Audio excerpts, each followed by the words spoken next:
Assalamualaikum warahmatullahi wabarakatuh. Perkenalkan, nama saya Muhammad Nur Haikal dengan unit kerja BPJN Aceh. Pada kesempatan ini saya ingin melakukan pemaparan singkat mengenai tantangan penerapan manajemen dan Smart ASN di lingkungan BPJN Aceh.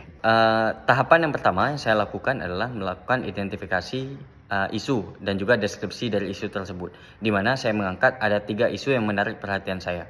Isu yang pertama adalah pelaporan pelaksanaan monitoring evaluasi kunjungan lapangan oleh seksi preservasi masih dilakukan secara manual atau tulis tangan. Data dan fakta yang saya dapatkan, dokumen monitoring evaluasi masih berbentuk fisik dan baru akan dilakukan pengarsipan digital setelah kembali dari lapangan. Dampak dari isu ini adalah terjadinya inefisiensi waktu, dokumen rentan hilang dan rusak, serta tidak dapat dicek secara real time oleh atasan. Kemudian isu yang kedua adalah masih adanya sumber daya manusia yang belum sepenuhnya paham tentang pemeriksaan layak operasi dan layak produksi peralatan produksi campuran beton semen ataupun batching plan di lingkungan BPJN Aceh maupun penyedia jasa. Data dan fakta yang saya dapatkan, dokumen NSPK maupun spesifikasi umum dirasa sulit dipahami karena terlalu kompleks sehingga berdampak dokumen tersebut sering diabaikan sehingga kualitas pekerjaan dan pemeriksaan layak operasi dan produksi menjadi tidak optimal. Kemudian isu yang ketiga yaitu masih banyak SDM yang belum mengintegrasikan data pekerjaan melalui teknologi cloud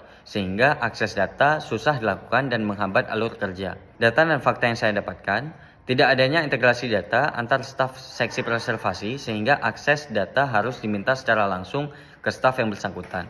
Dampaknya adalah terjadinya inefisiensi waktu dan sering terjadinya kesalahpahaman antar staf ketika bekerja. Kemudian setelah melakukan identifikasi isu, saya melakukan tapisan isu menggunakan metode APKL, di mana metode APKL ini terdiri dari 4 komponen, yaitu aktual, problematik, kelayakan, dan juga layak. Dengan metode APKL ini, saya mendapatkan bahwa isu yang kedua itu mendapatkan nilai skor tertinggi, yaitu skor 19, sehingga menjadi isu terpilih ataupun isu prioritas yang akan saya lakukan analisis lebih lanjut. Kemudian setelah melakukan tapisan isu, saya menganalisa isu yang terpilih dengan menggunakan fishbone diagram, di mana fishbone diagram ini saya lakukan untuk mendapatkan akar masalah dari isu yang saya angkat, di mana akar masalah dari isu masih adanya SDM yang belum sepenuhnya paham tentang pemeriksaan layak produksi dan layak operasi peralatan produksi campuran beton semen ataupun batching plan di lingkungan BPJN Aceh maupun penyedia jasa, disebabkan oleh yang pertama, kurangnya pemahaman tentang standar pemeriksaan layak operasi dan layak produksi.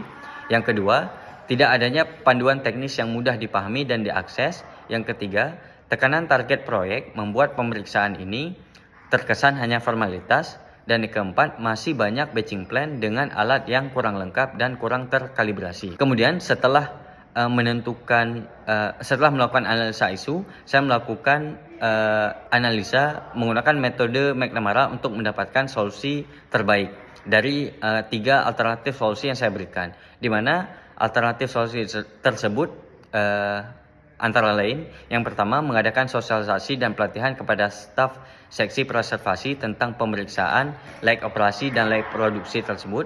Yang kedua, membuat buku panduan digital yang meringkas tentang pemeriksaan layak operasi dan layak produksi tersebut. Kemudian yang terakhir adalah membuat konten di media sosial yang berisi penjelasan tentang pemeriksaan layak operasi dan layak produksi tersebut. Dari ketiga solusi ini, menggunakan metode McNamara yang mempertimbangkan efektivitas, kemudahan, dan biaya, saya mendapatkan bahwa solusi pembuatan buku panduan digital itu adalah solusi terbaik dengan mendapatkan skor 15, sehingga menjadi prioritas solusi dari isu ini. Kesimpulannya adalah solusi pembuatan buku panduan digital itu dianggap efektif dikarenakan mudah dilaksanakan. Kemudian juga membuat staf seksi preservasi BPJN Aceh dan penyedia jasa bisa mengakses buku panduan tersebut di mana saja dan kapan saja. Semoga pemaparan saya bermanfaat. Terima kasih.